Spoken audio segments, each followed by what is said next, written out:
So how's it going? So lately, I've been thinking a lot about what drives me, like what motivates me to keep going, and it got me thinking a lot about competitiveness. Now, I'm an extremely competitive person, almost to the point where like it's not fun at all to play games with me, and it can be anything from bowling to a board game. I want to win, and I'm willing to find a way, to just do whatever I can to make that happen. You don't play a game to socialize and make friends. To me, winning just supersedes all of that. Now, a major question around the idea of competitiveness, is it innate or is it learned, right? Let's look at the animal kingdom really quick. So I did some research, and what I typically found was that most animal species cooperate rather than compete for survival. Sure, they do like compete to mate, but they do not typically compete with each other for resources. I'm listening to a book right now called The Comfort Crisis, and the author basically, right now in the book, he goes on this big crazy Arctic adventure to get out of his comfort zone, and they're going to hunt for caribou. And one of the things that he noticed was how these caribou travel in massive herds, but they really don't. They operate independently. The only reason they travel in herds is for the safety of other predators. They'll alert each other if they have to, but they have this 360-degree angle of all of their surroundings at all times because they work together. But I just thought this was very interesting. We really are one of the only species that compete against each other for status. Now, personally, I think being competitive is a learned behavior. Since we're children, we're taught to be competitive from our earliest days of development. Like this can be things like sports or getting good grades. Now, how hard we're pushed throughout our upbringing is the variable, in my opinion. My father is very competitive. He's a big sports guy, and when it comes down to it, like winning is everything, whether it's sports or business. I remember him telling me one time, like, you don't want to just beat the competition, you want to take them out completely. And that's with everything, show no mercy. And that's something that's always just kind of stuck with me for some reason. So that's what I typically try to go out and do. But growing up, I always competed with my older sister. She is not athletic by any means. So our competitions would be mainly like something like Mario Party board games or like bowling. But nonetheless, they all require skill, and she's really good at these skilled games. And my sister also excelled in academically. She outperformed me in every way possible when it came to school. But thankfully, I didn't really hold too much value to that when I was younger. It just, school wasn't important to me. It was more important outside of the classroom, what really mattered in terms of winning. But yeah, so with her, I would get so fucking mad when she'd beat me at things. It would drive me insane. A couple of weeks ago, we were at a family party and we were playing cornhole against each other. And at one point in the game, something switched where she was able to spot that this is much more than just a game to me. She whispered something to my fiance about how I was starting to get really serious about it. Of course, I ended up winning, so it's okay. It was no big deal. But she was able to like see this switch and tell when I was like, no, this isn't a game anymore. And for some reason, that switch in me just always kicks in. Now, on the flip side, I have a younger brother, and he's technically my half brother. So we just had different upbringings, I guess. He's just not that competitive. He's way more focused on like making friends and having a good time. He's very kind and caring, and he's just a great guy, and he just wants to really be like included. But when it comes to these small games, he just doesn't really care about winning. He just seems to be like happy to be there, which is something I've really envied as I've gotten older. Like looking back and thinking about all the stress I've endured through something like Rainbow Road and Mario Kart just because I need to get first. Like it takes the fun out of a lot of things, just wanting to just be first. It sucks sometimes. Now his father, my stepfather, is also a big sports guy, but his outlook on competition is pretty different, I've noticed, just throughout the years growing up with him. In his youth, he played a lot of football and basketball, and his father apparently pushed him very hard to compete. He was his coach a lot of the times, and I think that was something my stepdad didn't really want to instill in my younger brother. He wanted him to find his own passion on his own, which he did through music, and that was just more of an interesting dynamic for me to kind of watch from kind of almost an outside perspective. Now, I've lost a lot throughout my life, so I don't want you to think that I've become this like horrible sore winner, sore loser, but I just really want to win.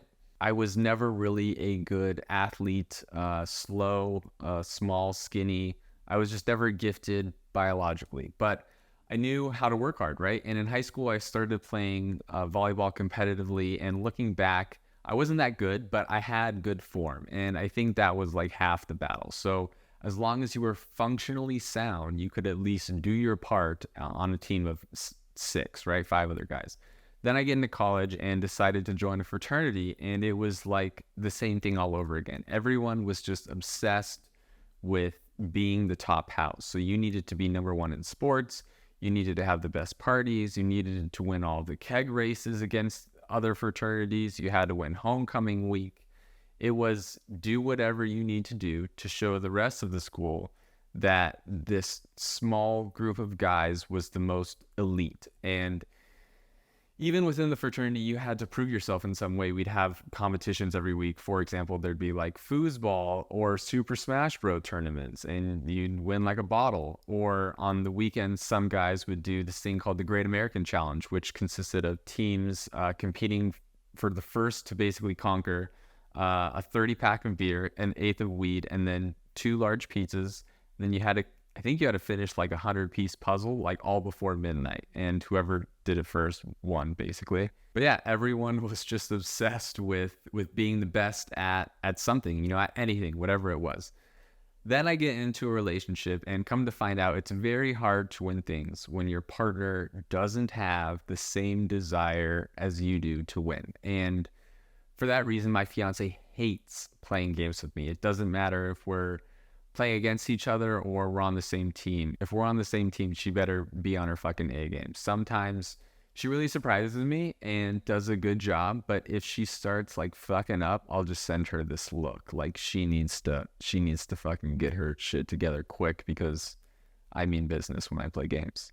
And when we were in LA recently, we went to the beach and we were passing all of these people like playing sand volleyball, and she was like, does this make you want to play? And I was like, you know what? Yes. Like if I could play right now, I would. And she just had no urge at all, you know. Outside of athletic stuff though, I usually can see a spark of competitiveness in her sometimes. And I really get excited when I see that. Like I know there's that it's in there somewhere, and I just want to unleash this side of her, but it comes out very rarely. But for example, we'll play a game called Sequence, and it's really a lot of it comes down to luck because it's based off like the cards you're drawing. But if she beats me, she'll start like, you know, like gloating a little bit, and she'll be all excited and want to play again. And for a while, like we also played Sudoku together a lot. So late at night, instead of like scrolling through Instagram separately in bed, we'd play a few games together. And although we were technically like working together on the same puzzle, like the goal is to solve one puzzle,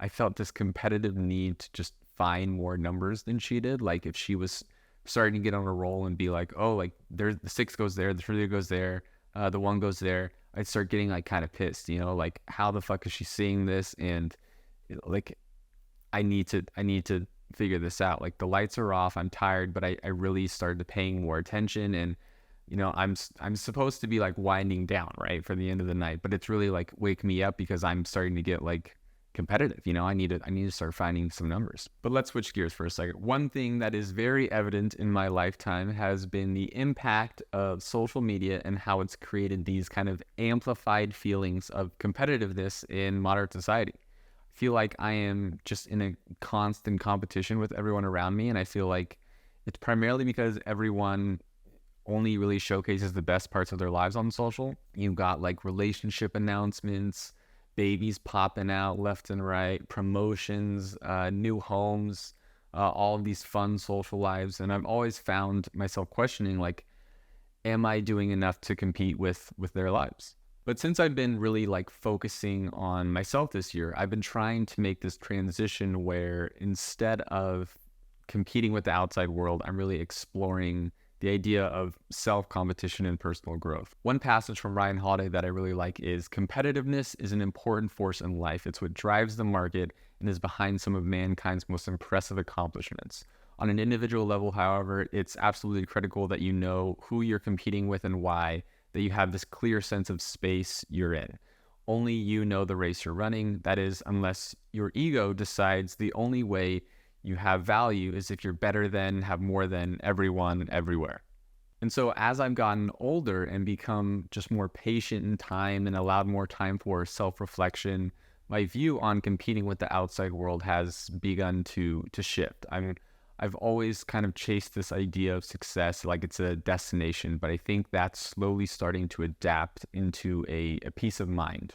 Really just working each day to make the effort to make yourself better than the day before. I think that's also why Tim Grover's books, Winning and Relentless, have resonated so much with me this year. He just so bluntly states that it really comes down to shutting out the rest of the outside world and simply competing with yourself. How good do you want to be, and are you willing to put in the effort daily to achieve that? And when it comes to my work, my goal has changed from trying to really outperform the person next to me to how can I create the best end product. I've always prided myself on being like an A player in a group, trying to outperform everyone else. But now I don't necessarily care if I'm outworking the person next to me. I'm more concerned with how my work is outperforming other content within the space. But it's funny, I feel like older generations now are kind of getting really annoyed by the idea of like participation trophies. Like it feels like it's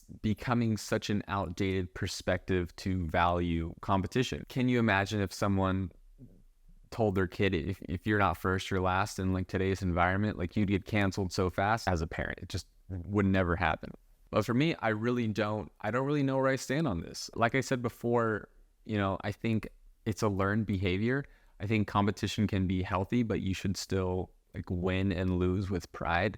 I remember when I when I was playing volleyball in high school, we ended up going to state and ended up getting just shit on in the state finals. And guys on my team were like sobbing, and I just remember being so confused by it. Like, one, you need to man up and shake the other team's hands. Like, that's just something you need to do.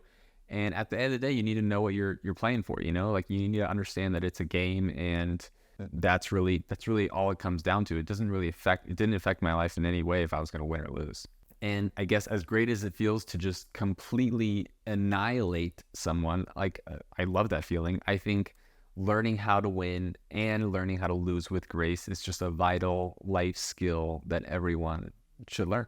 But yeah, I think that's really all I've got for today. I need to go dust off some trophies, so got a lot to do. But thank you for listening. I appreciate you, and yeah, that's it. I'll talk to you next week.